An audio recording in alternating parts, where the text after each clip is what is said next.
Hey, bienvenue dans le trio économique. Aujourd'hui, on parle d'immigration.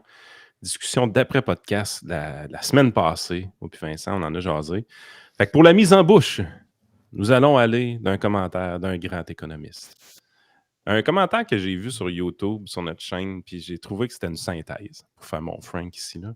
Parce que moi, je fais juste ça, copier du monde dans la vie, là. Exact. Le En chômage, particulier moi, là, faut le dire, là. le chômage doit monter pour réduire l'inflation. C'est dommage, mais la réalité est qu'en arrêtant l'immigration massive, nous allons tomber en récession et c'est ce qu'on doit accepter pour repartir un nouveau cycle fort. Le Je PCQ comprends devrait être rien en de accord avec cette le goût sur cette personne-là. question, blablabla. Bon. Il existe au Québec. J'avoue que moi non plus, j'ai pas compris. Je comprends non. même pas les étapes de raisonnement là-dedans. Moi non plus. Mais il y a une frange de la population québécoise que tout ce qu'on a comme problème ou difficulté, c'est toujours la faute à l'immigration massive. Massive étant non définie ici, là, bien évidemment. Donc, on va répondre à ces questions-là aujourd'hui, Vincent. Fais-tu ton affaire? Fais-tu le goût? Ça me fait parfaitement mon affaire. Monsieur Gelozo, êtes-vous un fils d'immigrant? Ben, à moitié, oui. OK. Bon, ben, ben t'es biaisé. Je OK, suis on peut... disqualifié, hein. OK, bon, on ferme le Mais podcast. est-ce On que trouve ça un autre sujet. compense si je suis souverainiste? Puis Hey. même là, selon Oh! toi, je suis péquiste. Hey, ça, c'est pire qu'être souverainiste. Hey, je sais. Selon toi, je suis péquiste, hein. Parce que j'ai donné un rapport d'arbitre. je suis Moi, péquiste. j'ai eu 3 années de solitude dans ma vie.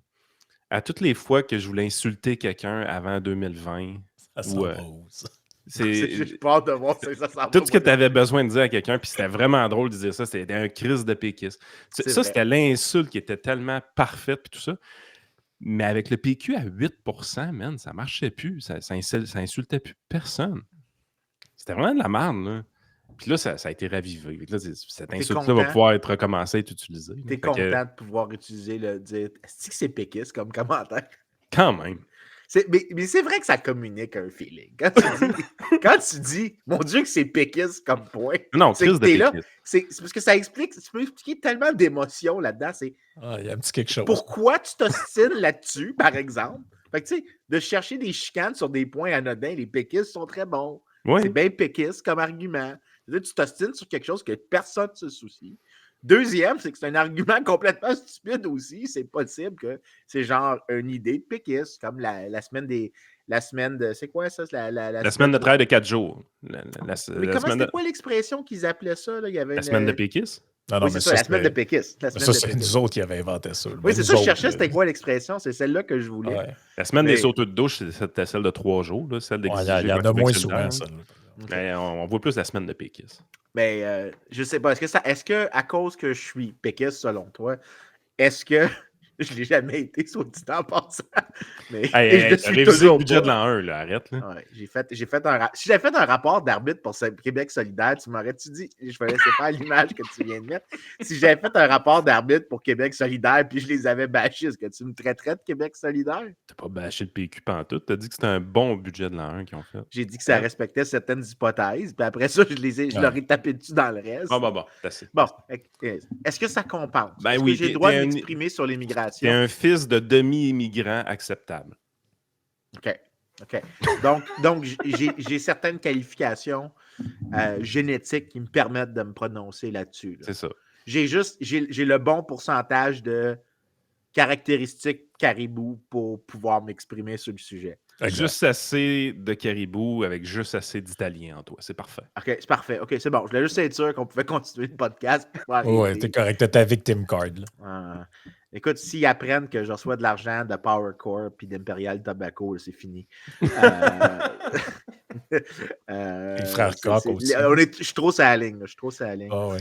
Mais écoute, quand tu en as parlé la semaine passée, je me suis posé la question, c'est quoi la meilleure manière de dealer avec toutes les objections sur l'immigration? Puis la réalité, c'est que tu as tellement d'arguments qui sont faits sur l'immigration contre elle, que ça augmente le prix des maisons, que ça augmente le chômage chez certains groupes de personnes dans la population qui sont les natifs.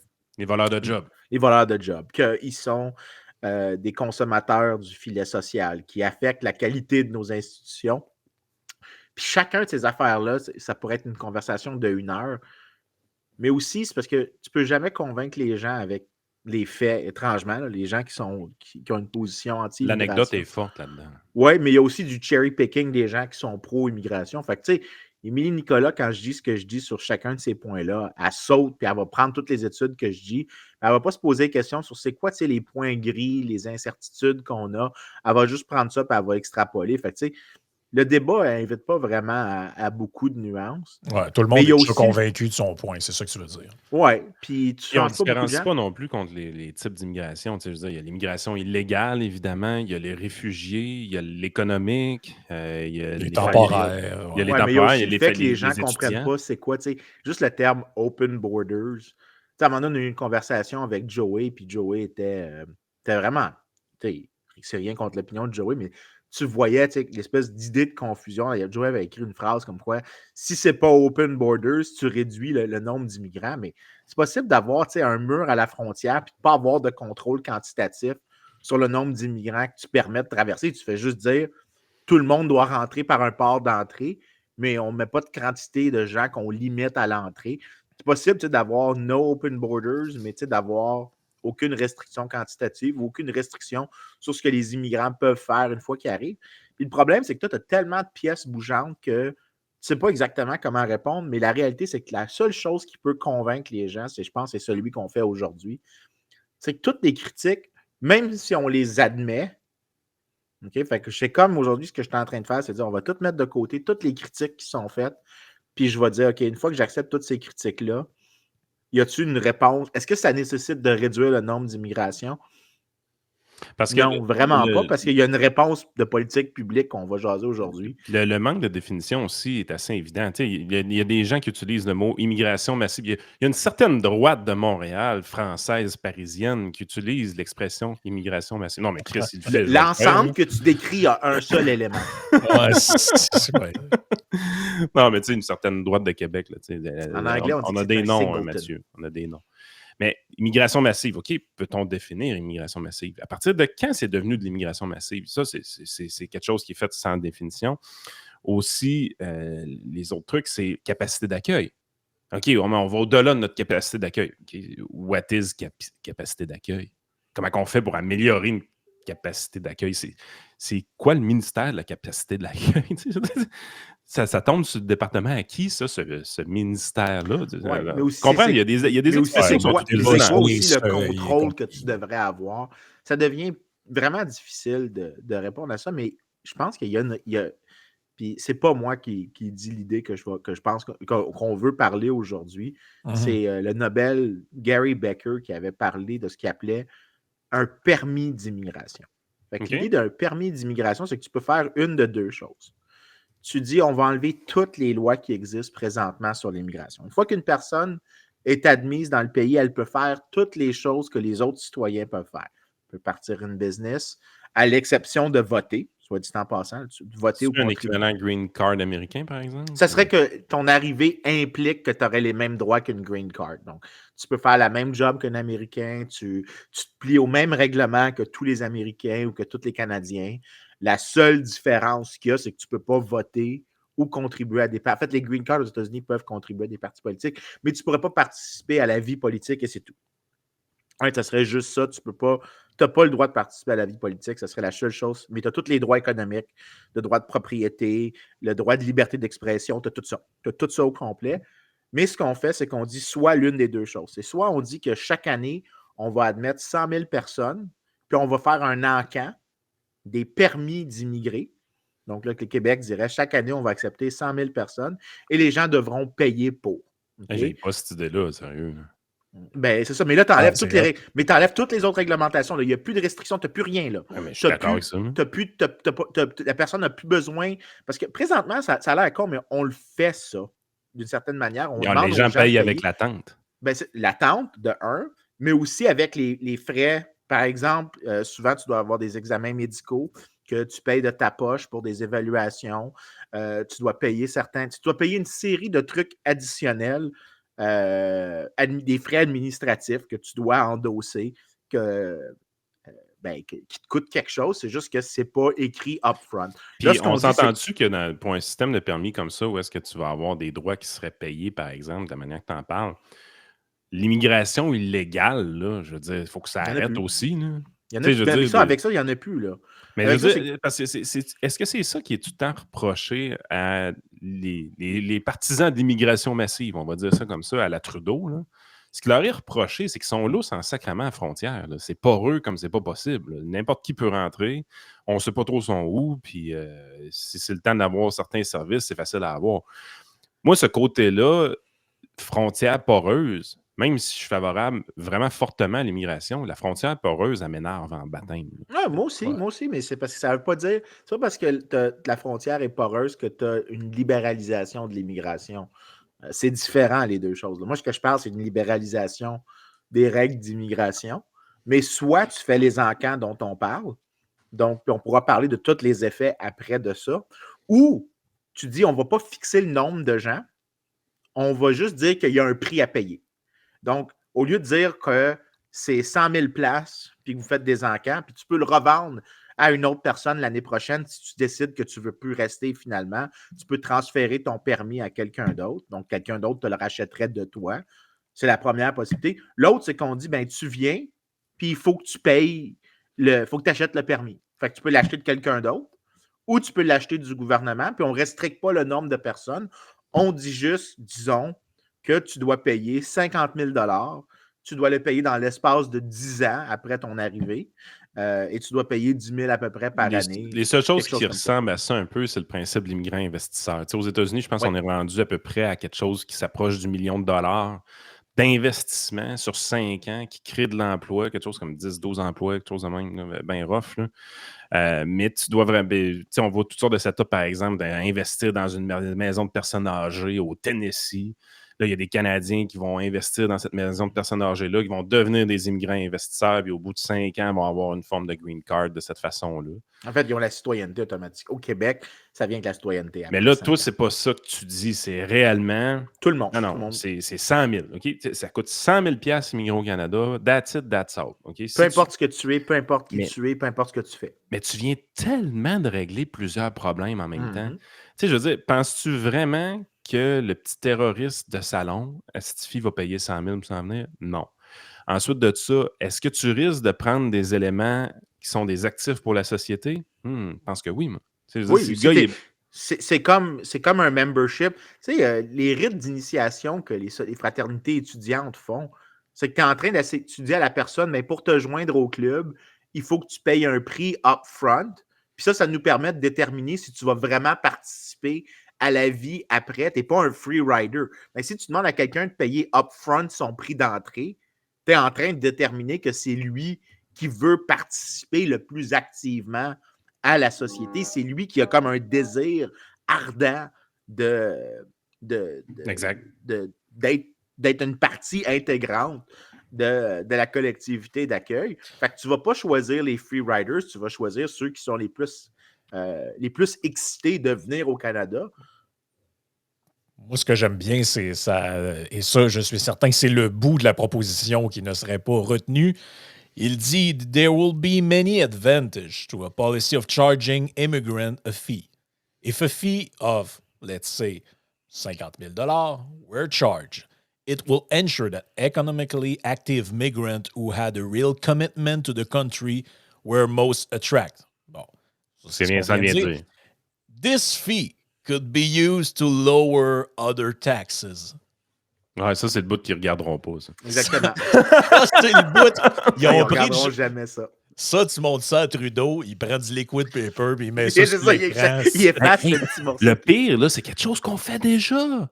Les Oui. immigrants étrangers là, qui viennent dans une université qui paient un frais plus élevé que, évidemment, le Québécois ou le Canadien, c'est une forme de frais pour l'immigration, d'une certaine façon. Là. Oui, puis non seulement ça, mais non seulement tu peux baisser les impôts, mais il n'en parle pas, Becker, dans le petit... En fait, pour les gens, là, le petit livre qu'on utilise, c'est un livre de 37 pages, OK? Puis le texte de Becker en soi se résume sur 20 pages. Le reste, c'est genre les questions que les gens lui ont posées après. Parce qu'en gros, c'est le speech d'une conférence qu'il a donnée à Londres pour le Institute of Economic Affairs, où est-ce qu'il a simplifié les points qu'il a fait ailleurs. Et après, tu as la salle qui lui pose des questions Vous pouvez ignorer le reste. Si vous êtes intéressé, vous pouvez lire le reste. Mais l'essentiel de l'idée se lit sur 20 pages. Et c'est 20 pages avec un gros font super facile à lire. Et une des choses qui aurait comme effet, c'est qu'en plus, c'est qu'en éliminant toutes les autres règles, ben, tu n'as plus besoin d'un ministère de l'immigration. Tout ce que tu as besoin, c'est 2 personnes qui gardent un inventaire du nombre de numéros de permis. Puis de temps en temps, ils se promènent dans la province, puis ils vont voir des gens aléatoirement pour voir s'ils ont vraiment leur permis. Puis that's it. Tu n'as pas besoin de plus que ça. Fait que tu as éliminé un ministère au complet. C'est une chose que, en soi, moi, m'excite beaucoup. Donc, tu peux réduire les dépenses, réduire les impôts. Puis ça, tu n'as même pas l'effet de changer les sources de financement. Puis Vincent, c'est tellement plus intelligent de faire payer les gens qui veulent venir. Parce que c'est un problème d'attractivité, l'immigration. Dans le fond, si tu n'es pas attractif comme place à la planète... Il n'y a personne qui va payer le 100 000. Ben, il n'y a personne qui va vouloir venir à la base chez vous. Mais là, présentement, le prix qu'on choisit de faire payer aux immigrants potentiels, c'est le temps d'attente. On leur fait payer leur intérêt à venir chez nous, on leur fait payer leur droit d'entrée avec du temps d'attente. Faut-tu être cave, pareil? Mais sais-tu à quel point c'est cave? C'est pour qui la valeur du temps est la plus basse? Celui qui n'est pas utile et qui n'a pas de job présentement et qui, de toute façon, il ne travaillerait pas.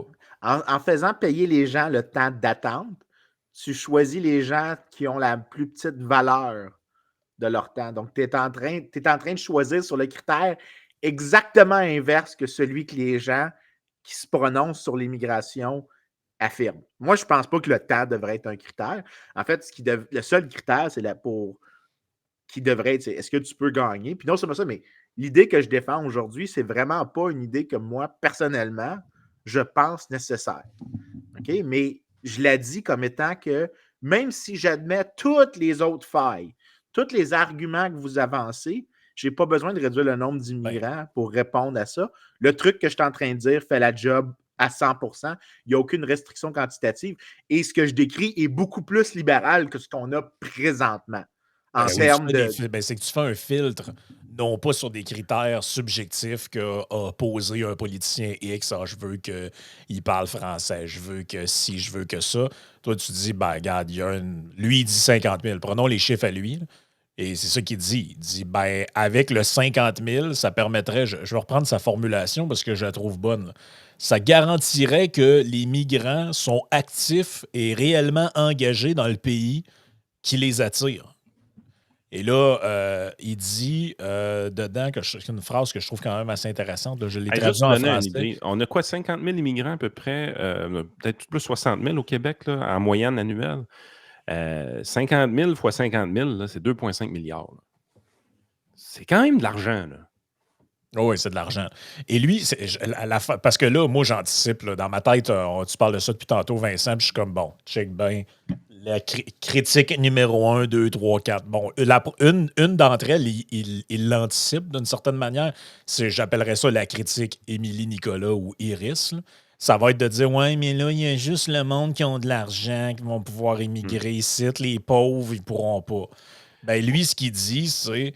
Même une taxe de 50 000 permettra à des personnes ayant des revenus relativement faibles d'entrer, là, il dit aux États-Unis, mais ça vaut pareil pour ici, en cas de pénurie de compétences. Compte tenu de l'ampleur des écarts salariaux, une telle redevance pourrait être remboursée en quelques années ou en quelques dizaines d'années. Autrement dit, ce qu'il dit, c'est si ce que tu as à offrir, même si tu n'as pas d'argent, si ce que tu as à offrir vaut quelque chose, ben, ta valeur sur le marché du travail quand tu vas arriver est relativement élevée, donc tu vas pouvoir la rembourser parce que tu as un leverage là-dessus. Exactement. Puis non seulement ça, mais il n'y a rien qui empêche le gouvernement d'avoir des modalités de dire que, ben écoute, tu peux nous payer 50 000 cash maintenant, ou tu payes un surplus d'impôts qui, sur 10 ans, mettons, mène à 75 000 Oui, mais ça peut être quelque chose comme ça. Ce que ton auteur dit, c'est encore bien mieux. Il dit carrément, écoute, si on a besoin d'immigration, parce que, écoute, dernièrement, il manque vraiment d'ingénieurs dans tel département. OK? On rouvre, regarde, on va faire l'exercice, on rouvre Gentilly, puis on en ouvre 2 autres. Là, on dit, hey, le nucléaire, finalement, c'est bon en colline. Let's go, on ouvre l'employeur peut le payer. Mais là, on est fourré parce qu'on n'a pas d'expertise. en technologie nucléaire au Québec. On n'a pas ça. Donc, on va avoir une pénurie d'ingénieurs puis de techniciens dans le domaine du nucléaire très rapidement si on fait ça. Le moyen de le régler facilement, c'est de dire, ben, écoute, on va recruter à l'étranger. Mais l'étranger, il arrive, lui, il a toute la formation, tout ça. Il travaillait à Tchernobyl. C'est une joke. Il travaillait ailleurs, peu importe. Mais là, il arrive, puis il s'en vient, puis il dit, ouais, mais j'ai pas une scène. C'est pas grave. Les banquiers, c'est pas des caves. Les banquiers vont regarder, hey, tu as les compétences pour combler un besoin. Tu vas avoir un job à 100 000 par année. Vas-y, je te le prête à 50 000. Oui. Je sais que je vais être remboursé. Mais puis non seulement ça, mais c'est une objection qui ne tient pas. Puis non seulement ça, mais le 50 000, il y a un point pour la raison du chiffre. Puis ça n'a pas besoin d'être ça exactement, le montant. L'idée, c'est que ça répond à une des premières critiques, c'est que tu vas avoir des gens qui disent que les immigrants, sur leur vie, consomment plus de taxes, sont des tax eaters et ne sont pas des net contributors. Ben, Donc, 50 000 en décollant, ça va être tough. Ben c'est ça, mais là, au final, ce que tu es en train de faire, c'est que tu dis, OK, ben, surtout pour des pays comme le Québec, le Canada, le Québec. Check le péquiste tout le pays. Je l'ai tellement vu venir quand j'ai fait le lapsus. J'étais là, il va me sauter dessus. Je le sens, là. Si je sens Yann être prêt, il est en train de se préparer, je vais me faire attaquer.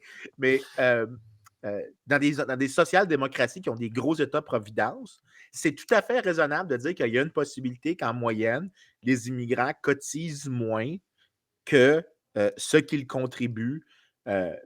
Écoute, ça aussi, by the way, en passant, ça s'applique à vos enfants quand vous faites des enfants. Si ton enfant est artiste au Québec, en moyenne, il va recevoir plus de services sur son lifetime que ce qu'il va contribuer. Je suis désolé de le dire, mais c'est le métier le moins bien payé dans l'échelle des revenus et il va être un net consommateur de taxes aussi. Ah, mais l'artiste, je pense que c'est pas tant un problème. Mais peu importe. Non, mais l'artiste, c'est pas tant un problème parce que lui, c'est vrai qu'il est le moins bien payé dans l'échelle de revenus, mais au moins, il travaille. Le vrai problème, c'est l'anthropologue. Lui, il travaille pas. Okay, laissons les anthropologues de côté parce que ça sert à rien. Ça sert à rien. Je comprends pas pourquoi on parce que c'est drôle. Les invite dans. Ah, je sais pourquoi maintenant. Je viens de cliquer, ça m'a pris 2 secondes de plus que toi cliquer sur ça. Le point, c'est que l'argument des gens que c'est un drain fiscal, ben, ce que tu es en train de faire, c'est que tu n'es pas en train de mettre un mur autour des frontières, tu es en train de mettre un mur autour de l'État-providence. Tu es en train de dire que si tu veux participer, tu viens au Québec, OK, fine, c'est-à-dire que tu vas avoir accès à tout l'État-providence. Puis c'est probablement plus simple pour nous de juste mettre un prix à l'entrée pour que tu cotises à la valeur de ce que tu vas consommer. Le prix, en gros, ce que tu veux voir, le prix que tu fais payer les immigrants, c'est le coût marginal pour la société d'avoir un immigrant de plus. Fait que, tu sais, l'utilisation accrue des routes, une place de plus en éducation, l'utilisation des soins de santé, ça vaut combien pour la personne additionnelle? Donc, combien de coûts additionnels doit-on engranger pour cet immigrant-là? Ben, ça, c'est le prix. On met ça comme prix. On peut mettre un petit premium pour un risque ou peu importe. Et comme moi, tu préfères l'encan? Non, moi, je préfère le prix. Pour vrai? Oui, je préfère le prix parce que tu peux avoir la quantité qui change en année.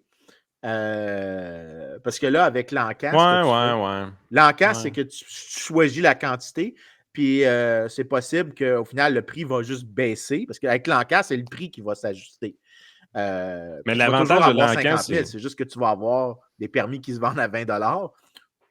Mais l'avantage de l'encan, c'est que le politicien ne peut pas y toucher. Parce que les règles du jeu, mettons en place notre système utopiste. Demain matin, le PQ rentre, il dit c'est pas 50 000, c'est 500 000. Il n'aura plus de caribou, il n'aura plus d'immigrants. Hey. Non, ils peuvent changer le nombre aussi de permis. C'est ça, c'est que moi, je pense que l'encan, ça va finir avec tout le temps, ça va nous ramener au débat du nombre. Ça, c'est vrai. Non, parce que là, tu as un mécanisme de prix, là, dans le fond. Il dit un autre truc, Baker, qui est intéressant. Il dit l'un des avantages du recours à des frais plutôt qu'à des contrôles administratifs serait que les immigrés illégaux seraient fortement incités à régulariser leur statut et seraient autorisés à le faire légalement. Ces personnes devraient payer les frais acquis, mais seraient alors libres de choisir les professions beaucoup plus rémunératrices. Ainsi, le recours au mécanisme des prix dans la politique migratoire pourrait atténuer le fléau de l'immigration clandestine. Oui, parce que les immigrants, il faut comprendre que les immigrants illégaux payent un prix que les gens ne comprennent pas. C'est qu'ils occupent des métiers qui sont souvent en dessous de leur capacité à eux. Donc, ils sont mal agencés. Donc, leurs revenus sont plus bas. Donc, il y a un coût d'opportunité. Les ingénieurs travaillent sur la Il- construction, les affaires de même. quelque chose de même ou travaillent Quand on illégalement. parle on pense à la Floride, par exemple, là, je pense qu'il y a beaucoup de Ou travailleurs de bien ils louent construction. ou bien ils sont des locataires dans le temps du permis de chauffeur de taxi de quelqu'un d'autre, ou ils font du jitney cab, travaillent en dessous de la table. Ils travaillent, oui, leur revenu est plus élevé que ce qu'ils avaient dans leur pays initial, mais il est plus bas que ce qu'il pourrait être s'ils étaient régularisés. Donc, ils payent ce coût-là. Et il y a aussi des coûts indirects, comme généralement, les immigrants illégaux ont peu de recours s'ils sont attaqués, s'ils sont violentés. Donc, ils ont des coûts personnels qui sont importants.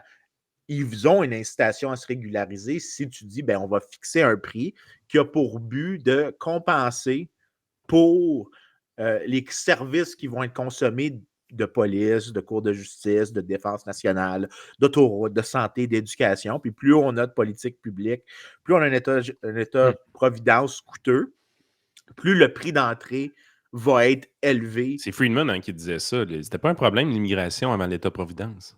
Oui, mais là, ce que tu fais, c'est que tu viens mettre un prix sur l'État-providence. Ouais. Tu dis, ben, si vous voulez venir ici, vous avez accès à tout ce bénéfice de service-là, plus l'État-providence est généreux, plus vous allez devoir payer cher pour rentrer. Le problème est réglé juste avec ça sur l'idée que tu pourras avoir un drain fiscal. En même temps, tu règles aussi la deuxième critique qui apparaît souvent, c'est celle que les immigrants, surtout si tu as... puis il y a une défense économique. Donc, il y a un débat en économie qui montre qu'il y a une possibilité que si l'immigration n'est pas balancée, c'est-à-dire que tu as un gros influx de personnes qui arrivent sur un segment du marché du travail. Donc, imagine que demain matin, tu as 10 000 personnes qui arrivent à Drummondville, puis c'est tous des travailleurs peu qualifiés. Ouais. Ben, c'est sûr qu'il y a un effet sur les salaires d'un tel choc dans le court terme qui peut avoir un ajustement qui est coûteux. Et on a des exemples comme quoi que, ben, si l'immigration est disbalance, puis on a le Mariel Boatlift en Floride, qui était un influx de Cubains qui étaient très peu qualifiés, qui ont augmenté la population de la ville de comme 7% à Miami en une année. Fait qu'il y a eu un effet sur les salaires, mais l'effet était presque exclusivement, il y avait un effet négatif seulement pour les travailleurs peu qualifiés. L'effet de l'immigration pour les travailleurs plus qualifiés était positif parce que les travailleurs peu qualifiés étaient un complément pour certains services que les plus qualifiés produisaient. Donc, ça les aidait. Mais là, l'idée, c'est que tu dis, OK, si, mettons, il y a un... Puis ça, c'est débattu, là, s'il y a une petite minorité qui perd. Mais mettons qu'elle l'est, là. Mettons qu'il y a une minorité de la population locale qui perd de l'immigration. Mais ce qu'on peut dire, c'est que ben, celui qui vient ici, qui a accès aux bénéfices, peut être celui qui compense. Parce que c'est lui qui gagne le plus. C'est lui qui devrait compenser le perdant. Donc, on dit, OK, le 50 000, on va ajouter un 1 000 de plus pour aider à financer l'acquisition de nouveaux skills pour les gens qui ont été affectés par les relocalisations ou pour des programmes d'éducation ou pour des démarrages de petites entreprises. Tu peux permettre tout ça. Donc, tu te dis, on va juste ajouter un layered, un montant forfaitaire de plus sur le prix d'entrée pour compenser les nouveaux, la minorité qui perd. Mais là, le problème, tu viens de régler un deuxième problème à l'argument des gens qui sont anti-immigration en utilisant juste la même chose qu'on vient de décrire. Fait que tu as réglé deux arguments sans avoir... Fait que j'ai comme si j'avais accepté, eux, ce qu'ils disent. Il y a un drain fiscal. Je ne le crois pas. Empiriquement, je pense que c'est super, super peu legit, les arguments. Même, je pense qu'au Québec, c'est probablement kiff-kiff. Puis, deuxièmement, j'ai répondu aussi à la question de est-ce que, tu sais, il y a un effet sur une minorité de travailleurs? J'ai dit, OK, bien, mettons qu'il y en a un. Je n'ai pas besoin de réduire le nombre d'immigrants. Encore une fois, je peux juste dire, on va mettre un prix sur l'immigration pour faire en sorte de régler le problème sans interdire aux gens ou sans choisir les gens. On va laisser un mécanisme de marché gérer le problème au lieu d'avoir une bureaucratie de fonctionnaires puis d'avoir trop de politique là-dedans. Puis en même temps, tu sais, ça peut être sponsorisé dans le sens qu'on le sait, l'immigration nous aide dans certains domaines un peu plus... où est-ce que on a besoin d'un peu plus de jobs manuels, par exemple. Les Québécois, les jobs de travailler dans les champs, les jobs d'usine, les jobs de soir, les jobs de nuit, c'est des jobs qui, eux, tentent moins qu'avant. On est une économie qui s'est tertiarisée beaucoup dans le service. Tu peux travailler 9 à 5, télétravail, gère climatisé, conditions vraiment cool. On ne parlera pas des jobs au public à profusion. C'est quoi, quasiment le quart du monde qui travaille pour le gouvernement, peu importe le palier. Tu es vraiment dans un monde où est-ce qu'il y a certains types d'emplois que c'est difficile de recruter, puis c'est même pas une question de salaire ou de conditions d'emploi, c'est qu'à un moment donné, il faut que tu ramasses les fruits d'un champ, il faut que tu ramasses les légumes, peu importe le prix que tu vas vouloir payer, tu n'en auras pas de Québécois pour faire ça. Ben, dans ton système, si l'employeur sponsor de l'immigration en allant chercher des travailleurs manuels, on parle pas on parle de low skills, des gens qui vont venir ici et qui vont améliorer leur situation pour faire ce job-là par rapport à ce qu'ils feraient chez eux, ben, le frais peut facilement être payé par l'employeur à ce moment-là. Effectivement, puis dans ce cas-là, puis non seulement ça, mais... Et en contrôlant ses propres permis, parce que c'est pas obligé d'être la même personne à chaque année qui vient dans ses champs, mais s'il contrôle ses permis, il peut faire venir le monde qu'il veut. Il y a pas trop de si problème. l'employeur se dit, écoute, on va faire un deal, moi je vais payer ton frais. Puis là, tu peux avoir plein d'arrangements qui vont émerger, tu peux laisser un paquet de solutions. La beauté du privées. marché. Tu pourrais avoir des... By the way, ça peut inclure, si mettons, je suis Émilie Nicolas puis l'Iris, puis que je crois vraiment qu'on a un moral duty de laisser les gens venir. Ben, si je suis en fait, mieux que ça, si je suis Human Rights Watch, je vais demander à mes donateurs de me donner de l'argent, puis que chaque 50 000 qu'on a, on permet à un dissident politique d'échapper à un régime dictatorial.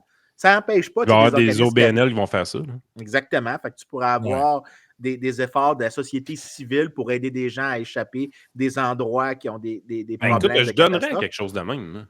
Moi aussi, une charité qui s'occuperait de ça. Là, pour vrai, là, une charité qui dit, nous autres, notre job, c'est de faire venir 150 immigrants dans l'année, puis ça, c'est des dissidents politiques. C'est 150 personnes qu'on sauve de persécution politique. Je signerais un chèque. I'm in. Tu me permets de faire en sorte que 150 personnes de la Corée du Nord échappent la Corée du Nord. I'm all in. Non seulement ça, je suis prêt à aller voir le gouvernement de la Corée du Nord puis leur dire, on va vous... Regardez bien, si vous allez les tuer, moi, je vais les prendre. OK? Puis vous n'avez même pas besoin de le dire que vous le faites. Là. OK? On va faire ça discrètement. Moi, je vais payer qui s'en aille. I'm going to offload your problem. Ben, d'après moi, lui, tu lui donnes un paquet de Joe Louis puis 10 ports avec les 150. Là. Oui! Je veux dire, d'après moi, il doit pas être chérant, lui. Tu aurais des mécanismes comme ça qui pourraient apparaître, mais tu pourrais aussi avoir des mécanismes où l'employeur dit, écoute, moi, ce que je vais faire, c'est que tu viens travailler pour moi pour 5 ans, right? Puis je vais payer ton permis immédiatement. Pour chaque année que tu travailles, je vais enlever, si mettons tu me quittes plus tôt, tu dois me rembourser la différence proportionnelle au temps que tu n'as pas travaillé sur le contrat. Right? Fait que si tu décides de quitter après 1 an, ben, tu dois me rembourser. On avait dit 5 ans, fait que tu dois me rembourser. Une main-d'œuvre attachée 5 ans, c'est magique. Là. Hein? Une main-d'œuvre attachée 5 ans, c'est magique pour les employeurs. Oui, mais tu ne devrais pas avoir ce qu'on appelle un indenture, où est-ce que la personne n'a pas le droit de quitter. Non, mais je dis attaché. Tu peux racheter. Ben oui, mais c'est ça, attacher quelqu'un. Mais tu sais, je veux dire, si ça a coûté 50 000, je veux dire, s'il reste 3 ans ton contrat, ça te coûte 30 000 de partir. Tu vas rester avec l'employeur. Mais c'est pour ça aussi avoir des ententes après ça qui peuvent émerger où tu dis, écoute, je ne peux pas te rembourser le 30 000 maintenant, mais je peux te rembourser 40 000 sur 10 ans, puis on met de l'intérêt sur le montant que je dois te rembourser. Moi, je suis comme, ça devient un actif pour moi. Ben oui. Tu pourrais avoir plein de mécanismes comme ça qui émergent. Tu pourrais aussi avoir des banques que ce qu'ils font, c'est qu'ils achètent.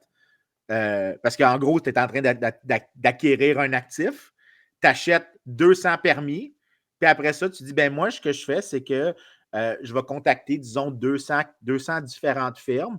Puis moi, ce que je vous dis, c'est que vous avez le permis, c'est moi qui gère le risque, je suis meilleur à gérer le risque. Fait que j'ai comme un pool de permis. Tu peux avoir un paquet d'institutions comme ça. Mais c'est pour ça qu'il ne faut pas que tu aies c'est pour ça qu'il faut pas que tu aies de quantité limitée. Là, sinon, ça va finir que, mettons, tu vas avoir dans la comme les permis de taxi.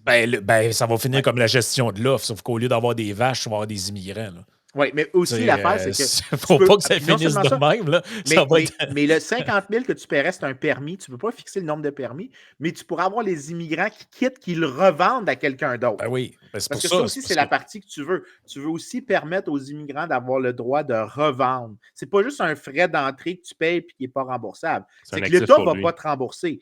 Mais s'il y a un autre immigrant qui est prêt à te dire, écoute, lui, il avait payé 50 000 pour le droit, il me le vend à 45 parce qu'il a trouvé qu'il veut juste s'en aller. Ben, il va le vendre à 45. Mais as-tu réalisé que là, on a 35 minutes de fête là-dessus, là? As-tu déjà entendu un début de solution comme ça au Québec qui parle d'immigration? Oui, Avez-vous oui, déjà? oui. Chaque fois que j'ai parlé. Ben oui. Ben non. La chose est en train de vouloir faire un référendum là-dessus. Donne-tu une idée à quel point ils sont fêlés. Non, puis moi, ça me fait capoter parce que le débat sur l'immigration n'est pas sain. Voici comment ça peut être fait, un débat sur l'immigration. Voici comment on peut. Tu sais, à un moment donné, c'est comme tout le monde prend pour acquis que les choses sont immuables. Immigration Canada, il n'y a rien à faire avec ça. Un Français qui veut immigrer au Québec, déjà là, j'ai de la misère à comprendre, là, mais bon, mais en fait, l'enfer réglementaire de la France est quand même assez spécial. Il dit, je vais aller d'une place moins pire, aller au Canada. Ah, je vais choisir le Québec. C'est sûr, c'est moins pire que la France, mais on s'en va là, casse pas ta tête. Tu vas avoir 10 ans de break, mon homme. Là. Dans 10 ans, on est rendu. Même, en fait, je pense être que déplaisant et de souligner que malgré les différences linguistiques, il y a une proportion non négligeable de Français qui vont à Calgary, Edmonton, Toronto. Ouais, ça devrait pas, là. Ouais, mais non. C'est que ce que ça dit, c'est que malgré la différence linguistique, c'est quand même impressionnant le nombre qui va là-bas parce qu'ils doivent. Si on n'est pas capable d'être assez sexy pour les Français, on a un problème. Oui, mais c'est ici le processus le plus complexe. C'est pas compliqué. Là. Il y a 2 paliers de gouvernement d'impliquer là-dedans, avec des compétences différentes, avec des trucs différents. Quand tu dis compétences, c'est pas juridiction. Ce que tu veux dire, c'est c'est des compétences. Non, c'est ça. C'est avec des compétences, mettons, qui sont très basses là-dedans. Et eux, parce qu'essentiellement, au Canada, le débat sur l'immigration, je vais revenir à l'autre sujet après, je ne veux pas le faire dévier, là, mais essentiellement, le débat sur l'immigration au Canada qui implique toujours les 2 mêmes partis, c'est-à-dire le gouvernement du Québec et le gouvernement fédéral, ce n'est que un truc pour savoir qui va avoir l'argent. Exact. C'est à qui va avoir le pactole pour gérer. Parce qu'on est la seule province avec un ministère de l'immigration. On est la seule province avec une loi sur l'immigration et on est la seule province que cette compétence-là est partagée entre le fédéral et le provincial. C'est ça qui fait que c'est aussi complexe, puis que là, tu as des dossiers en attente, puis là, tu as des histoires d'un tel qui va peut-être être expulsé. Puis qu'on en a moins que les autres, hein, parce que les gens disent, on parle d'immigration massive au Québec, mais si on avait les chiffres des autres provinces canadiennes, il y en aurait quasiment le double. Là. Ben, en fait, le seul bout où ils ont raison là-dessus, c'est que le Québec reçoit beaucoup plus de demandeurs d'asile, notamment à cause de par où ça passe. Le Roxham. Oui, ben c'est ça. Anciennement Roxham, là, ils ont fermé le chemin, mais finalement, ça n'a pas changé grand-chose, là, Chris. Là, que si tu fermes un lieu physique, les gens sont là pareil. Là. Mais ça, c'est une autre affaire. Mais justement, pour pas trop se mélanger, parce que là, tu as plein d'affaires là-dedans. Les travailleurs saisonniers, les réfugiés, mettons il n'y a plus de distinction qui se font maintenant là, avec ce que je décris. Ben non, oui, c'est plus important. Avec ce que je décris, tu n'as plus besoin de faire de distinction. Laisse-moi finir ma phrase. Tu as un truc au Canada puis au Québec. Bon, là, ils sont toujours en train de se chicaner parce que, mettons, le Québec peut choisir la personne qui vient, mais il n'a pas la compétence de choisir ce qu'on appelle le regroupement familial. Donc là, Joe Blow vient ici. Un coup qui est là, il veut faire venir ma tante Georgette, mon oncle Henri, puis les 2 enfants. Ben ça, on se fait imposer, ça. Ben là, oui, mais dans le système de Vincent, en fait de Gary Becker, est-ce que chacune des personnes vient paye le 50 000? Oui. Oui, normalement. Chaque tête de pipe. C'est-à-dire, si tu viens avec tes 2 enfants, tu payes 150 000. En fait, tu peux faire, si tu veux, tu peux faire un prix plus bas pour les enfants. Donc, tu dis, à partir de 18 ans, c'est 50 000. Puis en bas de ça, ce qu'on fait, c'est qu'on fait une proportion. Non, mais moi, ça, c'est des paramètres. Mais vu l'état de la démographie, moi, j'aurais envie de te dire, les enfants, c'est gratis, tu vas payer pour les vieux, par exemple. Non, tu peux faire ça. Ça devient des petits ajouts que tu peux faire. Mais moi, je garderais ça le plus simple possible. C'est que tu payes pour ça. Puis tu laisses le marché trouver des solutions. Puis la société civile trouver des solutions. Puis en fait, je ne veux pas être plate, mais en passant, pour l'affaire des enfants, on le fait déjà. L'adoption internationale, c'est ça. Là, ce que tu es en train de faire, c'est permettre aux gens. Ça coûte quoi, 25 000 un enfant, l'adoption? Oui, bien là, ce que tu es en train de faire, c'est que tu permets à plus d'enfants d'échapper des places de merde, mais là, ils le font avec leurs parents au lieu d'être adoptés. Fait que, si tu es contre le principe, on le fait déjà, ce principe-là. C'est juste, on le nomme pas. Fait que, tu sais, il Ouais, est on déjà demande fait. pas. Fait que, il n'est pas nouveau, puis il est juste là, on fait juste C'est l'étendre. surprenant comment il y a plein de choses qu'on fait déjà, qu'on a une tarification à l'immigration et qu'on s'en rend pas compte. Comme Oh, il j'ai y a dit, énormément de tarification indirecte, puis Hum. on le fait dans l'objectif, en fait, d'imiter ça, mais il n'y a rien qui bat la simplicité de juste dire straight up, this is the price. C'est that's it. beaucoup plus simple. En fait, les coûts de l'incertitude, en fait, les gens ne comprennent pas que c'est un peu étrange, là, mais $1 d'incertitude, ça vaut plus que $1. Parce C'est un peu que weird parce que ton immigrant étranger qui a payé son 50 000, là, il arrive et il veut étudier à l'Université Laval, il paye le même prix qu'un Québécois. Là. Il n'y a plus Oh, ouais. d'affaires de frais différenciés pour les immigrants Non, il internationaux. arrive et il paye le frais gelé que les Québécois ont. Fait qu'il reçoit la même chose. Puis après ça, si le Québec veut donner. Après ça, il y a plus de revenus qui rentrent. Le Québec, s'il veut aider pour payer les frais des universités, ben il le donne. Mais aussi, ça serait encore mieux si on arrêtait, by the way, indépendamment de ça, qu'on arrêtait le style d'idée Subvention que. riche. Ben, en fait, qu'on arrête de subventionner les universités, point barre. Là. Les universités d'État ne devraient pas exister. Mais let that aside. Moi, je voudrais, mon rêve, c'est qu'on privatise George Mason au complet. Parce que George Mason, c'est une université semi-publique. Donc, j'aimerais qu'on finisse la chose et qu'on enlève le semi. À fois, mais on enlève le. En fait, on enlève le public. On garde le semi. Avec une université 100% privée, t'aurais-tu un Internet qui aurait du bon sens? J'espère, tabarnak. Hey, une petite interlude de Milton Friedman. By a kind of a paradox. Suppose you go around and ask people. The United States, as you know, before 1914 had completely free immigration. Anybody could get on a boat and come to these shores, and if he landed on Ellis Island, he was an immigrant. Was that a good thing or a bad thing? You will find hardly a soul who will say it was a bad thing. Almost everybody will say it was a good thing. But then I suppose I say to the same people, but now what about today? Do you think we should have free immigration? Oh, no, they'll say, we couldn't possibly have free immigration today. Why, that would flood us with immigrants from India and God knows where. We'd be driven down to a bare subsistence level. What's the difference? How can people be so inconsistent? Why is it that free immigration was a good thing before 1914 and free immigration is a bad thing today? Well, there's a sense in which that answer is right. There's a sense in which free immigration, in the same sense as we had it before 1914, is not possible today. Why not? Because it is one thing to have free immigration to jobs. It is another thing to have free immigration to welfare. And you cannot have both. C'est un peu poche que ce soit Turning Point USA qui partage ça. Là. Je connais pas. Ah, ils sont un peu.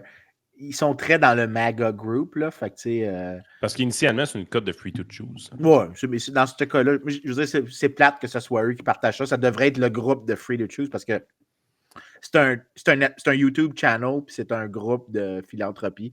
Donc, j'aurais mieux aimé que ça soit celui-là, mais. Désolé, je l'ai pris sur Google au lieu de sur YouTube. C'est correct, je ne vais pas pleurer. Mais quand même, mettons une chose au clair. Ce que Friedman dit, puis dans d'autres trucs, il l'a mis à l'écrit, mais il disait, you don't need to have t'as pas besoin d'avoir un mur autour des frontières.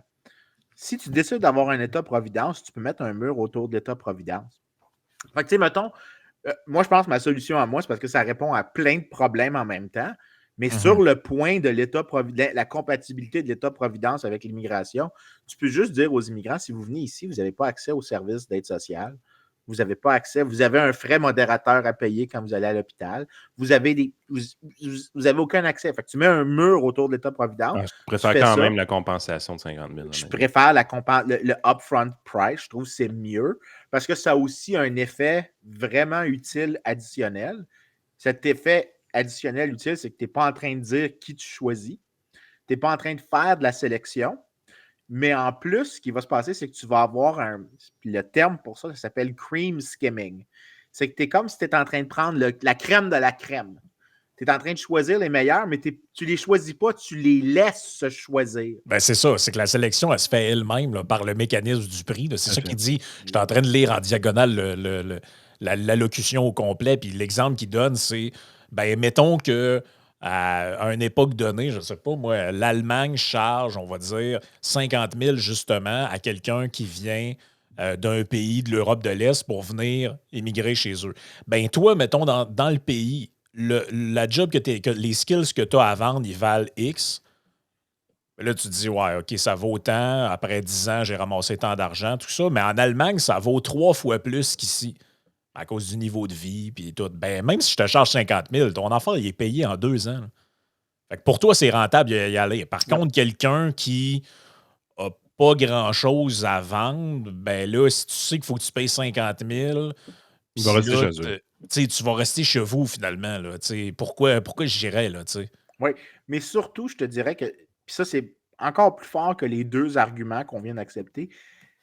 Vous savez que j'ai l'argument de la compatibilité civilisationnelle parce que, c'est jamais défini clairement qu'est-ce qui la définit. Mais l'autre chose aussi, c'est que ça présume que c'est défini sur la base d'un groupe, alors que tu as probablement, des Cubains qui sont beaucoup culturellement plus proches de la philosophie institutionnelle américaine que des Français qui sont blancs, catholiques. Moi, j'en pognerais une coupe Serrado qui ont fui Cuba juste pour rappeler à une gang de commis c'est quoi le communisme. Oui, mais là, ici, mettons que tu mets un prix.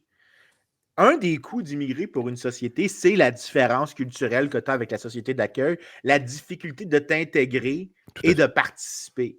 Ouais. Ben, le prix, le nombre de personnes qui vont vouloir l'acheter, ça va refléter ceux qui sont prêts à assumer l'effort de couper cette différence-là. Fait que tu vas prendre ceux, sans dire c'est qui le groupe qui est compatible civilisationnellement, tu es en train de choisir les individus qui disent qu'ils veulent s'intégrer. Ça veut dire que tu sais quoi qui rend quelqu'un compatible? Une job. Les entreprises, là, pour vrai, les entreprises qui ont recruté des travailleurs étrangers puis qu'ils ont fait travailler 1 an dans leur business, là, même s'ils ne parlaient pas français, pas en tout en arrivant, les employés finissent par s'intégrer super vite parce qu'ils travaillent. Le milieu de travail est le meilleur milieu pour la francisation et le meilleur milieu pour l'intégration. Tu sais, on n'arrête pas de nous dire « Ah ouais, mais là, notre capacité d'accueil. La capacité d'accueil, ce n'est pas le gouvernement qui la détermine. La capacité d'accueil, c'est les entreprises qui peuvent intégrer des immigrants à l'intérieur de leur business avec des jobs. Ça marche. Moi, je peux te dire une affaire. Là, le jour que tu vas donner au gouvernement du Québec des entrées d'argent de 50 000 à chaque personne qui rentre, il n'y en aura plus de question de capacité d'accueil. Ils vont dire « Voulez venir? Chris, ils sont où les 50 000? » là? Ils vont en faire de la pub. Oui, ils vont en faire de la pub. Mais je vais te donner un exemple sur le point, parce qu'encore une fois, j'aime pas le terme compatibilité civilisationnelle. C'est de la merde, ce terme-là. J'aime pas le concept. Mais on va prendre un cas, parce que je vais utiliser un cas extrême pour faire du contraste. Adil Sharkawi. Adil Sharkawi, c'est probablement une personne qui est à l'antagonisme extrême de ce que c'est l'idée des institutions libérales, démocratiques, dans le corpus de la philosophie occidentale. Okay? Donc, l'idée d'une société qui ne discrimine pas les gens, qui est à religion ouverte, avec liberté d'expression. Adil Sharkawi, il ne vient pas s'il paye 50 000. Non. Right? Fait que tous les radicaux que tu n'aimes pas, qui ont des idées débiles, ils ne vont pas payer ce prix-là. Ils vont pas. Il y a peut-être un ou deux des débiles qui sont particulièrement crinqués, mais je te garantis qu'il y a beaucoup moins de débiles et crinqués qui vont vouloir venir.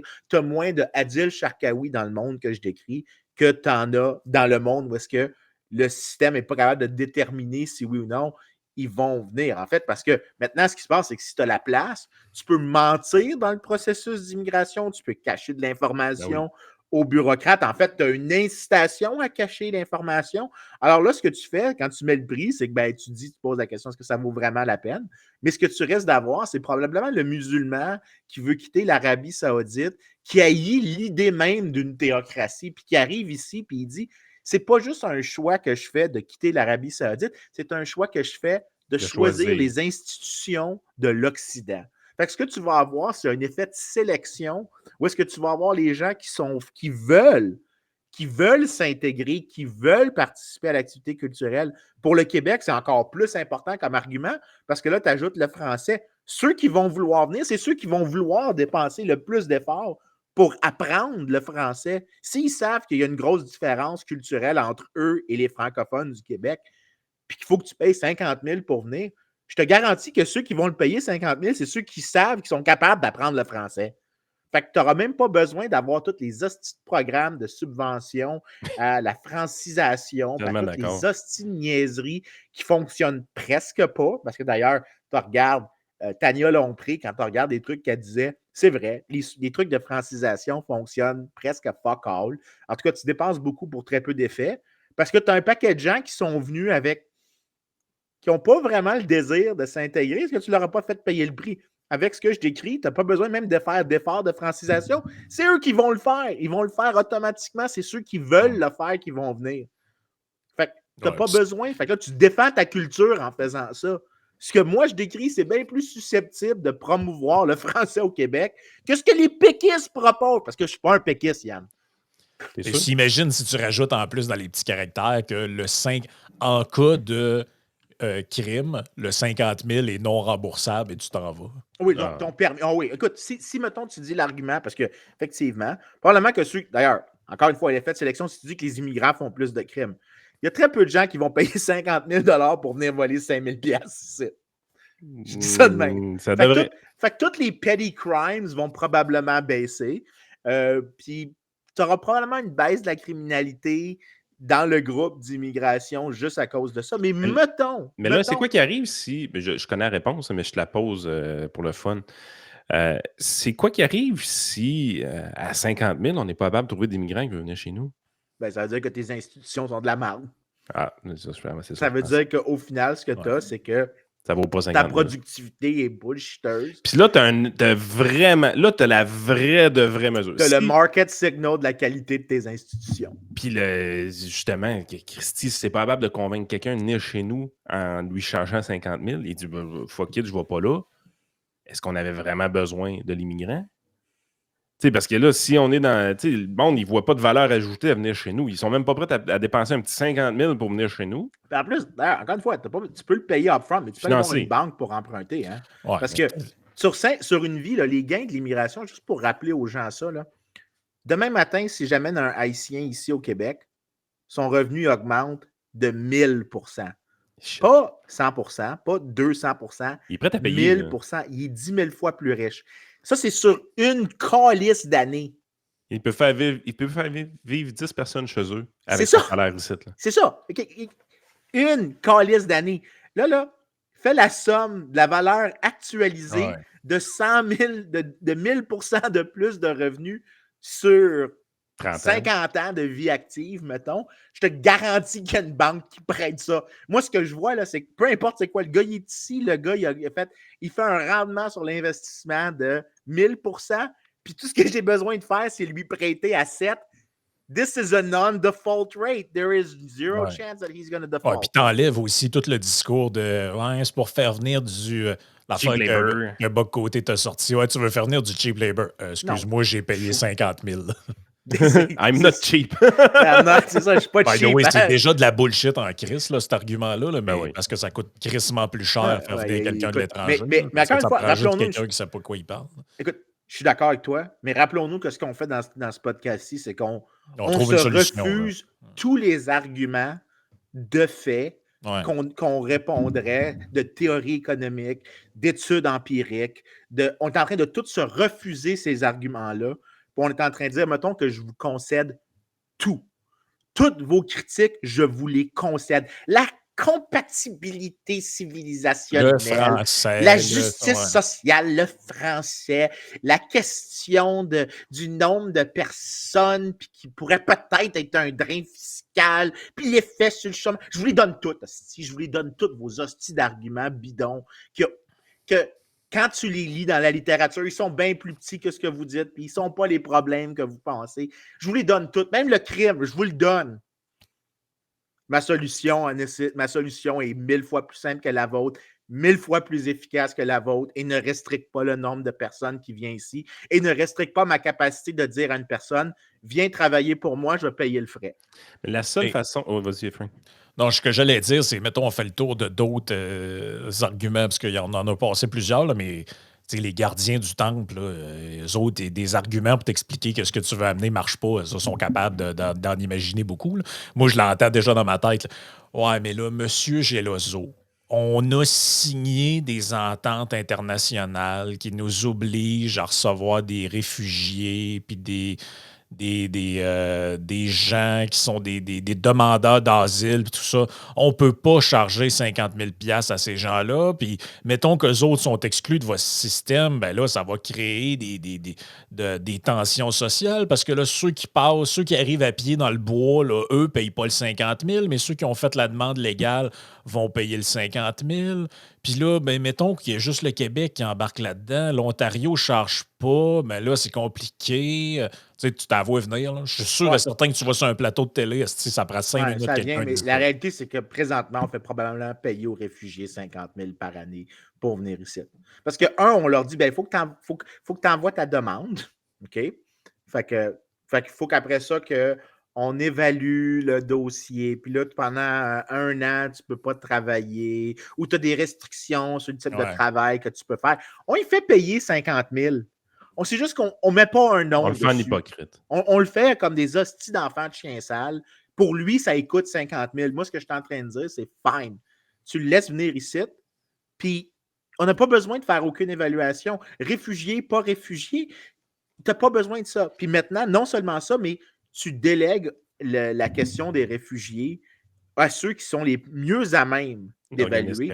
Pas des bureaucrates, mais des gens qui ont des organisations religieuses, des OBNL, des groupes de défense des droits humains. Je te garantis que demain matin, techniquement, avec ce que je décris, tu as plus de réfugiés au Québec, de réfugiés politiques, de gens véritablement persécutés qui peuvent s'échapper de régimes abusifs avec ce que je décris. Surtout que présentement, tu as des gens qui ne sont pas des réfugiés, qui essayent de se mettre comme réfugiés pour pouvoir passer à côté de toutes les restrictions débiles qu'on met et quantitatives. Fait que le vrai nombre de réfugiés est probablement plus bas que véritablement des réfugiés, des gens abusés. Puis moi, ce que je dis, c'est que tu pourras en avoir plus, puis ça va être bien plus efficace. Mais ce qui est tannant, c'est que ce débat-là, tu sais, il y a vraiment des choses le fun à dire sur l'immigration sans tomber dans les clichés, sans tomber dans l'anecdote. Je pense qu'on vient de faire 1 heure là-dessus, puis c'est pas mal ce qu'on a réussi à démontrer. Il y a moyen d'en parler d'une manière crissement plus intelligente que ce que tout le monde fait. Mais on se frappe toujours au même problème. Les gens pensent que le système est immuable. Les gens pensent que Immigration Canada, ça va toujours marcher par des formulaires où est-ce que les gens mentent dedans, puis on essaie de trouver les mensonges, puis les pas mensonges, puis que le bureaucrate, il regarde 2-3 formulaires d'immigration en brossant sa sauce à spaghette. Puis on va faire des tests de valeur au monde qui viennent. Avez-vous envie de battre votre femme, oui ou non? Voyons, calisse. Oui, mais c'est ça. Ça marche. Ça marche. La réalité, c'est que je ne sais pas pourquoi il y a de la résistance à cette idée-là. Autre que c'est la première fois qu'on en parle vraiment dans la discussion. C'est peut-être que tu vis tellement dans la Statrix que ta capacité d'imagination a été éliminée. Ben, c'est les tax eaters aussi. Là. C'est ce qu'on a jasé dans le dernier podcast. C'est que, Christy, là, mettons que tu veux implanter ça au Canada, là, parce que allons-y à l'échelle pan-canadienne. Même matin, tu fais une réforme, tu veux implanter ça. D'un, ça implique la quasi-suppression de 2 ministères de l'immigration, celui du Québec, celui du Canada. Là, tu vas créer une crise, c'est sûr. Parce qu'il va y avoir les gardiens du donjon qui vont péter des plombs. Vous voulez affaiblir le Québec. Vous nous enlevez une part de notre souveraineté. Puis, tu sais, elle est là. Fait que, même si on pouvait faire la démonstration par A plus B de manière systématique que ce serait la meilleure solution, la moins coûteuse, la meilleure pour le français, ça rapporterait des revenus, tout ça, c'est clair qu'il va y avoir de la résistance là-dedans parce que l'État ne peut jamais être amputé de rien. À moins que... En fait, la seule manière, il faudrait que tu réussisses à faire la démonstration qu'il y a plus d'argent qui va rentrer à cause de ces 50 000 $-là. Frank, on a déjà fait la démonstration que tu privatises la SAQ, tu charges une taxe de 3 $ la bouteille, il y a plus d'argent qui rentre pour l'État, puis ils sont trop caves pour le faire pareil. Ouais, puis ça, c'est juste une taxe d'assises, c'est pas une taxe proportionnelle. C'est juste 3 $, peu importe la bouteille, tu vas l'avoir. Ils sont même pas capables de le faire, imagine-toi. Non, effectivement. Mais en plus, non seulement ça, mais tu réalises que ce qu'on décrit, non seulement a plusieurs avantages, non liés à l'immigration. De un, le ministère de l'immigration québécois, à lui tout seul, fait 460 millions de dollars. Donc, au final, ce qu'on vient de faire, c'est de réduire d'à peu près un Attends un peu, là. demi-milliard. On met 500 millions là-dedans, 500 millions sur le ministère de tandis que les l'immigration, autres de provinces, l'intégration puis de la francisation, oui, tandis que les autres provinces mettent rien de ça. exactement. Exactement. Pas Fait bien de pauvres, là. Je suis d'accord. Mais là, tu réalises que je viens d'éliminer un ministère. Je viens de réduire les dépenses de 416 millions. Mets-toi les affaires donc- internationales puis Martine Biron là-dedans. et tout, s'il te plaît. 150. Attends. Ben là, on a déjà mis fléchette au chômage. Là. On a mis beaucoup de monde au chômage. Là, mais des politiciens au chômage, je pense que ça, c'est du chômage optimal. Parce qu'au final, je pense que plus les politiciens sont embauchés, plus ils réduisent l'emploi de d'autres personnes. Mais ça, c'est un autre sujet. Ouais, c'est ça. Laissons ça de côté pour quelques épisodes. Tu réduis les dépenses de l'État de 460 millions, de presque un demi-milliard. Donc, tu peux baisser les impôts de ce montant-là. Il y a 2,5 milliards qui rentrent dans le coffre. Non, exactement. Puis maintenant, tu peux shifter le fardeau fiscal de l'immigrant. C'est l'immigrant qui le porte maintenant, mais t'en réduis pour la population d'accueil. Donc, les Québécois, ceux qui sont jugés comme étant souffrants de l'immigration, reçoivent une compensation, c'est-à-dire que c'est plus eux qui coûtent tous les coûts sociaux de l'immigration. Peu importe c'est quoi que tu dis, c'est quoi le coût social, right? Tu dis que c'est le crime, c'est X, c'est Y. Toutes tes hosties de niaiseries que tu m'inventes, qui sont généralement de la bullshit, on les met toutes dans le même sac, on met un dollar price on it, puis on dit, en moyenne, on va faire payer l'immigrant ce coût-là, le coût attendu de ça. Et, ben, maintenant, la population initiale n'a plus besoin de payer ce coût-là, donc on n'a pas besoin de leur en demander autant. Hein? On peut baisser les impôts. Mais quand tu y penses, c'est tellement... Tu sais, je veux dire, ils font... On pense que c'est impossible, mais ils font des affaires bien plus chiantes que ça, pour vrai. L'affaire que Trudeau a faite, qui a passé un peu inaperçu, qui dit que, ben désormais, mettons, si tu viens de l'étranger, tu peux pas acheter une maison pour 5 ans ou 3 ans. T'es comme... Chris, excuse-moi, c'est bien plus chiant que de dire à quelqu'un tu vas me donner 50 000. L'immigrant investisseur, c'est la même chose.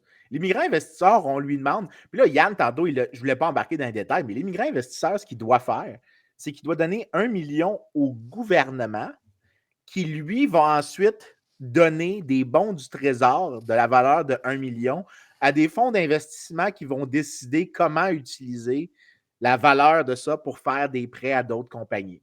Ah oui, c'est vraiment ça le mécanisme? C'est ça le mécanisme. OK, il y a plusieurs étapes à ça, mais en gros, la manière dont on le fait présentement, c'est qu'on demande à une personne pour 5 ans de sacrifier l'équivalent en termes réels de 2 à 3 % de taux d'intérêt. Parce qu'il va recevoir le million après. En fait, non, excuse-moi, ils reçoivent le 1 million après. Ce qu'ils sacrifient, c'est 7 %. Excuse-moi, c'est pas juste la différence. Mais le coût pour l'immigrant, c'est que lui, il sacrifie 7 %. Le coût pour le non-État, c'est le 2 % de différence entre le taux de marché et le taux sur les bons. Ben, le 7 % que l'immigrant il paye, 5 % de 1 million, c'est 50 000 $ par année. C'est vrai, hein? L'immigrant investisseur, on lui fait payer déjà cette affaire-là. Il a pris le million, il l'a donné au gouvernement, puis on lui redonne dans 5 ans, mais il a juste son million, il n'y a pas plus. Oui, exactement. Arc! Fait qu'on lui demande de payer 250 000 70 000 par année. On lui demande, moi, j'y allais à 5 % pour simplifier, mais parce que 5 % c'est le 50 000 dont on parle. Aux États-Unis, on charge 250 000 à un immigrant investisseur. Exactement, mais en gros, on le fait déjà. Mais on fait ça en hypocrite. C'est le rendement qu'il n'aura pas fait de son argent. Juste pour le fun, on va regarder les frais d'application immigration. Moi, j'ai déjà regardé pour vrai ça. Puis je pense que les frais qu'une firme chargeait allaient de 50 à 70 000 pour ton dossier d'immigrant investisseur. Regarde, regarde, je suis juste sur canada.ca.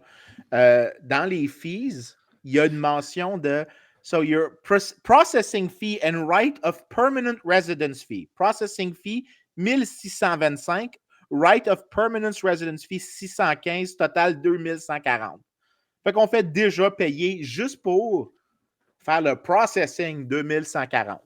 Ça, c'est sans compter le temps que ça prend puis que la sans personne compter la valeur du temps. Au final, ce qu'on demande, on demande déjà aux immigrants de payer indirectement. On prend la pire manière de choisir les immigrants qu'on a, puis on leur fait payer quand même quelque chose. Moi, ce que je dis, c'est enlève toute cette petite paperasse-là qui ne génère pas les effets que tu dis qu'ils génèrent. Ils ne sont pas du tout une solution. Que ajouter des restrictions quantitatives de plus fait juste empirer tous les problèmes qu'on a. Fait juste mettre un price tag dessus. Arrête la bureaucratie complète. Mets juste un crise de prix dessus, puis tu vas régler 95% des problèmes. Puis non seulement les 5% qui restent, ils vont être bien plus petits à gérer. Le problème, je pense, c'est qu'au Québec, puis même au Canada, parce qu'on a les mêmes problèmes dans le système de santé, tout ça, les gens ne réalisent pas que leur temps vaut quelque chose. Je veux dire, vous pensez que votre système de santé est gratis? Baptême, si tu es obligé d'attendre 12 heures à l'urgence, Christy, ça vient de te coûter des milliers de dollars là, ou des centaines de dollars. Là, je sais pas, là, allume, esti. Ouais. Même au salaire minimum, on parle de quoi, 12 heures. Le salaire minimum au Québec est rendu à combien? 15 genre piastres. 15 piastres, là. T'es-tu sérieux? Déjà 15? Ouais, Non, mais 14,75. L'IRS a eu ce qu'il voulait. Il n'y a hein. pas en Puis Californie. l'IRS a eu. En Hey, en passant, je veux juste, parce que ça fait 1h05, je n'ai pas encore tapé sur l'IRS. Ils nous ont cassé les oreilles pendant des années qu'il fallait avoir le salaire minimum à 15 de l'heure, puis ça allait éliminer la C'est rendu pauvreté. 20 ou 25, je pense. Là. Probablement quelque chose comme ça. La Maintenant, Californie n'a toujours pas augmenter. fait ça dans les burger shops. Là, à cette heure, c'est 20$ minimum. Puis là, le monde capote parce qu'ils ont tout remplacé ça par des Oui, robots. mais moi, la question que j'allais poser, c'est que selon l'IRS, ça allait éliminer la pauvreté au Québec. Est-ce qu'elle est éliminée maintenant? Oui, ben non. Il n'y a plus de pauvreté au Québec, right? Ouais, pauvreté. OK. Plus de pauvreté. OK, c'est ça que je me disais. Il fallait juste qu'on les écoute plus tôt. Ça a éliminé la Il pauvreté. fallait juste les écouter plus tôt. Ben écoute, personne n'aura entendu cette proposition-là ailleurs qu'ici, probablement. Mais, En dans les passant, médias, mais avant qu'on passe au Patreon, je veux juste dire une chose. Je sais qu'il y a des gens du Parti conservateur qui écoutent, puis je sais qu'il y a une couple de péquistes qui écoutent. Parce qu'on a beaucoup de souverainistes apparemment dans notre auditoire. Sérieusement, allez dans vos hosties de conventions politiques puis proposez-la cette idée-là. La semaine passée, on a fait les Sunset Laws. Pourquoi vous ne le proposez pas, ça? Le chef de parti politique qui propose ce qu'on vient de dire, je te garantis qu'il peut gagner une coupe de comté de plus au lieu de faire du... Non, je te garantis que tu dis ça, là. Tu dis, on arrête de faire ces affaires-là, on élimine un ministère, on arrête la bureaucratie. Tout ce qu'on fait, c'est que les immigrants, c'est eux qui payent le coût de l'immigration. Fait que là, tu pourrais être un populiste, là, puis faire de la bullshit, puis tu vas gagner des votes avec ça. Écoute, si ça les intéresse, allez-y, adoptez-le. Mettez la spin que vous voulez là-dessus. Ce que je vous dis, c'est que c'est honnête, c'est un gain, tant pour les immigrants que pour la société d'accueil, de faire ce que je décris, relativement à ce qu'on a maintenant. C'est comme proposition, ça me paraît plus productif que d'essayer d'organiser un référendum sur une gosse qui finalement servira à rien parce que ça n'a aucune portée légale. Sur un foufou sauce graine. Sur un foufou sauce graine. Sur ça, ben, on va passer dans la partie Patreon. Je me souviens plus de quoi on était censé parler, mais c'est ça. On bitchera Olivier Niquette au pire.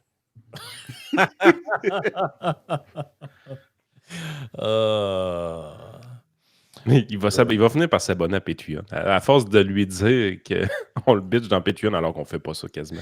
Écoute, il faut toujours lui rappeler qu'il est le Michelinas intellectuel du Québec. Il reprend des plats cordon bleu qui sont faits à NPR aux États-Unis. Il les traduit en français, les met dans un micro-ondes et nous les sert dans toute leur grandeur et toute leur délice. Et un bon plat Michelinas. Écoute, un steak aussi bon qu'un steak au micro-ondes.